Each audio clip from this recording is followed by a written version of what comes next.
जय माता दी। श्री नवरात्रि व्रत की कथा। एक समय बृहस्पति जी ब्रह्मा जी से बोले, हे ब्राह्मण श्रेष्ठ, आप अत्यंत बुद्धिमान, सर्वशास्त्र और चारों वेदों को जानने वाले श्रेष्ठ हो। हे प्रभु, कृपा कर मेरा वचन सुनो। चैत्र व आश्विन मास के शुक्ल पक्ष में नवरात्र का व्रत उत्सव क्यों किया जाता है? इस व्रत का क्या फल है और इसे किस प्रकार करना उचित है? पहले इस व्रत को किसने किया, सो कहिए। बृहस्पति जी का ऐसा प्रश्न सुनकर ब्रह्मा जी कहने लगे कि हे बृहस्पति, प्राणियों का हित करने की इच्छा से तुमने बहुत ही अच्छा प्रश्न किया। जो मनुष्य मनोरथ पूर्ण करने वाली दुर्गा, महादेवी, सूर्य और नारायण का ध्यान करते हैं, वे मनुष्य धन्य है। यह नवरात्र व्रत संपूर्ण कामनाओं को पूर्ण करने वाला है। इसके करने से पुत्र चाहने वाले को पुत्र, धन चाहने वाले को धन, विद्या चाहने वाले को विद्या और सुख चाहने वाले को सुख मिल जाता है। इस व्रत को करने से रोगी का मनुष्य का रोग दूर हो जाता है और कारागार हुआ मनुष्य बंधन से छूट जाता है। मनुष्य की तमाम आपत्तियां दूर हो जाती है और उसके घर में संपूर्ण संपत्ति आकर उपस्थित हो जाती है। बांधवा और काक बांधवा को इस व्रत को करने से पुत्र उत्पन्न होता है। समस्त पापों को दूर करने वाले इस व्रत के करने से ऐसा कौन सा मनोबल है जो सिद्ध नहीं हो सकता? जो मनुष्य अलभ्य मनुष्य देह को पाकर भी नवरात्र का व्रत नहीं करता, वह माता पिता से हीन हो जाता है, अर्थात उसके माता पिता मर जाते हैं और अनेक दुखों को भोगता है। उसके शरीर में कुष्ठ हो जाता है और अंग से हीन हो जाता है। उसको संतान उत्पत्ति नहीं होती। इस प्रकार वह मूर्ख अनेक दुख भोगता है। इस व्रत को न करने वाला निर्दयी मनुष्य धन और धान्य से रहित हो भूख और प्यास के मारे पृथ्वी पर घूमता है और गूंगा हो जाता है। जो विधवा स्त्री भूल कर भी नहीं करती, वह पतिहीन होकर नाना प्रकार के दुखों को भोगती है।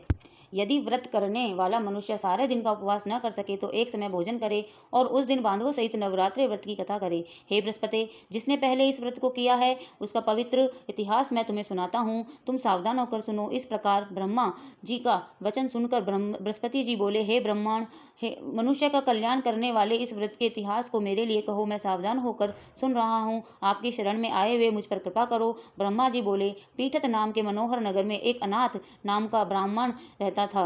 वह भगवती दुर्गा का भक्त था। उसके संपूर्ण सद्गुणों से युक्त मनो ब्रह्मा की सबसे पहली रचना हो ऐसी यथार्थ नाम वाली सुमति नाम की एक अत्यंत सुंदर पुत्री हुई। वह कन्या सुमति अपने घर के बाल कपन में अपनी सहेलियों के साथ कीड़ा करती हुई इस प्रकार बढ़ने लगी कि जैसे शुक्ल पक्ष में चंद्रमा की कला बढ़ती है। उसका पिता प्रतिदिन दुर्गा की पूजा और होम करता था। उस समय वह भी नियम से वहां उपस्थित होती थी। एक दिन वह सुमति अपने सखियों के साथ खेलने गई और भगवती के पूजन में उपस्थित नहीं हुई। उसके पिता को पुत्री की ऐसी असावधानी देखकर क्रोध आया और पुत्री से कहने लगा कि हे दुष्ट पुत्री, आज प्रभात से तुमने भगवती का पूजन नहीं किया, इस कारण मैं किसी कुष्ठी और दरिद्र मनुष्य के साथ तेरा विवाह करूंगा। इस प्रकार कुपित पिता के वचन सुनकर सुमति को बड़ा दुख हुआ और पिता से कहने लगी, हे पिताजी, मैं आपकी कन्या हूँ, मैं आपके सब तरह से अधीन हूँ, जैसा आपकी इच्छा हो वैसा ही करो। राजा कुष्ठी अथवा किसी के साथ जैसी तुम्हारी इच्छा हो मेरा विवाह कर सकते हो, पर होगा वही जो मेरे भाग्य में लिखा है। मेरा तो इस पर से पूर्ण विश्वास है। मनुष्य जाने कितने मनोरथ का चिंतन करता है, पर होता वही है जो भाग्य में विधाता ने लिखा है। जो जैसा करता है उसको भी उस कर्म के अनुसार मिलता है, क्योंकि कर्म करना मनुष्य के अधीन है और फल देना देव के अधीन है। जैसे अग्नि में पड़े तृणाती अग्नि को अधिक प्रदीप्त कर देते हैं, उसी तरह अपनी कन्या के ऐसे निर्दयता से कहे हुए वचन सुनकर उस ब्राह्मण को अधिक क्रोध आया। तब उसने अपनी कन्या को एक कुष्ठी के साथ विवाह कर दिया और अत्यंत क्रोध होकर पुत्री से कहने लगा कि जाओ, जल्दी जाओ, अपने कर्म का फल भोगो। देखें केवल भाग्य भरोसे पर रहकर तुम क्या करती हो। इस प्रकार से कहे हुए पिता के कटु वचन सुनकर सुमति मन में विचार करने लगी कि ओहो, मेरा बड़ा दुर्भाग्य है जिससे मुझे ऐसा पति मिला। इस तरह अपने दुखों का विचार करती हुई वह सुमति अपने पति के साथ वन चली गई और भयावह कुशयुक्त स्थान पर जाकर रात में बड़े कष्ट से व्यतीत की।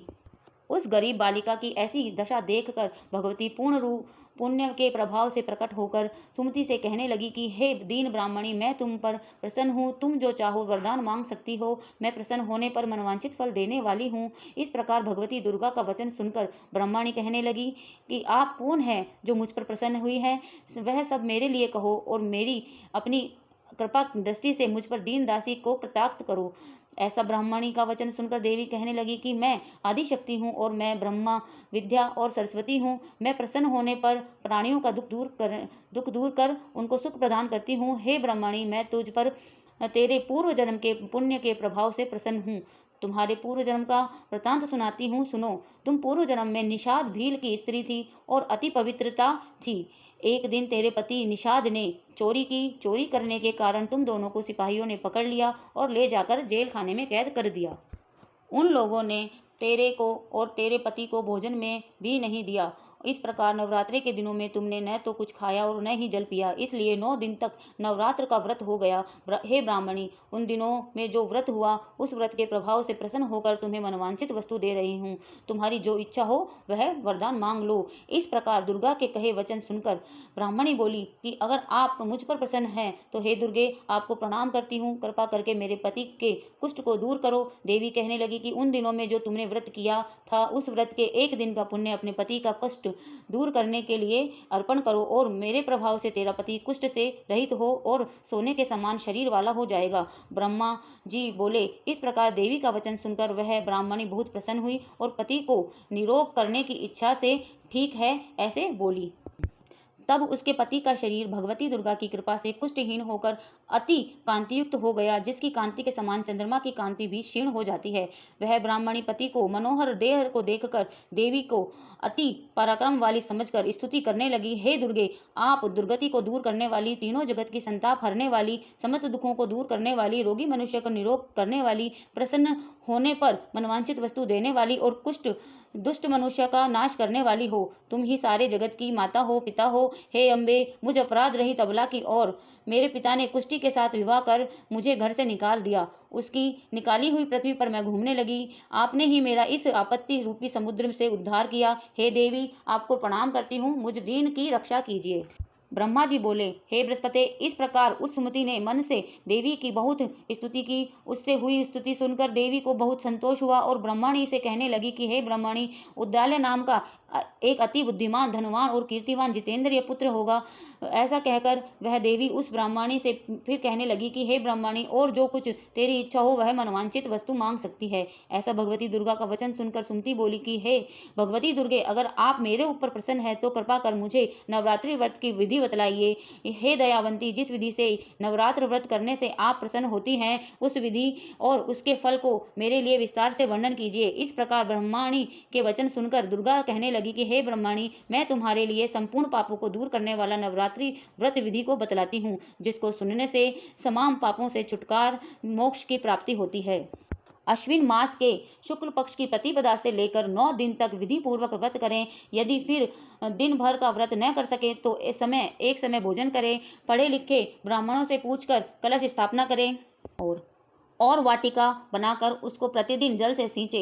महाकाली, महालक्ष्मी और महासरस्वती इनकी मूर्तियां बनाकर उनकी नित्य विधि सहित पूजा करें और पुष्पों से विधि पूर्वक अर्घ्य दें। बिजोरों के फूलों से अर्घ्य देने से रूप की प्राप्ति होती है, जायफल से कीर्ति, दाग के कार्य की सिद्धि होती है, आंवले से सुख और केले से भूषण की प्राप्ति होती है। इस प्रकार फलों से अर्घ्य देकर यथा विधि हवन करें। खांड, घी, गेहूं, शहद, जौ, तिल, बिल्व, नारियल, दाख और कदम इनसे हवन करें। गेहूं होम करने से लक्ष्मी की प्राप्ति होती है। खीर व चंपा के पुष्पों से धन और पत्तों से तेज और सुख की प्राप्ति होती है।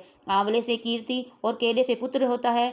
कमल से राज सम्मान और दाखों से सुख संपत्ति की प्राप्ति होती है। खंड, घी, नारियल, जौ और तिल इनमें से तथा फलों से होम करने से मनवांचित वस्तु की प्राप्ति होती है। बोलो। खंड, घी, नारियल, जौ और तिल इनसे तथा फलों से होम करने से मनवांचित वस्तु की प्राप्ति होती है। व्रत करने वाला मनुष्य इस विधान से होम कर आचार्य को अत्यंत नम्रता से प्रणाम करे और व्रत की सिद्धि के लिए उसे दक्षिणा दे। इस महाव्रत को पहले बताई हुई विधि के अनुसार जो कोई करता है उसके सब मनोरथ सिद्ध हो जाते हैं। इसमें तनिक भी संशय नहीं है कि इन 9 दिनों में जो कुछ दान आदि दिया जाता है उसका करोड़ों गुना फल मिलता है। इस नवरात्र के व्रत करने से अश्वमेघ यज्ञ का फल मिलता है। हे ब्राह्मणी, इस संपूर्ण कामनाओं को पूर्ण करने वाले उत्तम व्रत को तीर्थ, मंदिर अथवा घर में ही विधि के अनुसार करें। ब्रह्मा जी बोले। हे बृहस्पति, इस प्रकार ब्रह्मणी को व्रत की विधि और फल बताकर देवी अत्यंध्यान हो गई। जो मनुष्य या स्त्री इस व्रत को भक्ति पूर्वक करता है वह इस लोक में सुख पाकर अंत में दुर्लभ मोक्ष को प्राप्त होता है। हे बृहस्पति, यह दुर्लभ व्रत का महात्म्य मैंने तुम्हारे लिए बतलाया है। बृहस्पति जी कहने लगे, हे ब्राह्मण, आपने मुझ पर अति कृपा की जो अमृत के समान इस नवरात्र का व्रत का महात्म्य सुनाया। हे प्रभु, आपके बिना और कौन इस महात्म्य को सुना सकता है। ऐसे बृहस्पति जी के वचन सुनकर ब्रह्मा जी बोले, हे बृहस्पति, तुमने सब प्राणियों का हित करने वाले इस अलौकिक व्रत को पूछा है, इसलिए तुम धन्य हो। यह भगवती शक्ति संपूर्ण लोकों का पालन करने वाली है। इस महादेवी के प्रभाव को कौन जान सकता है। जय माता दी।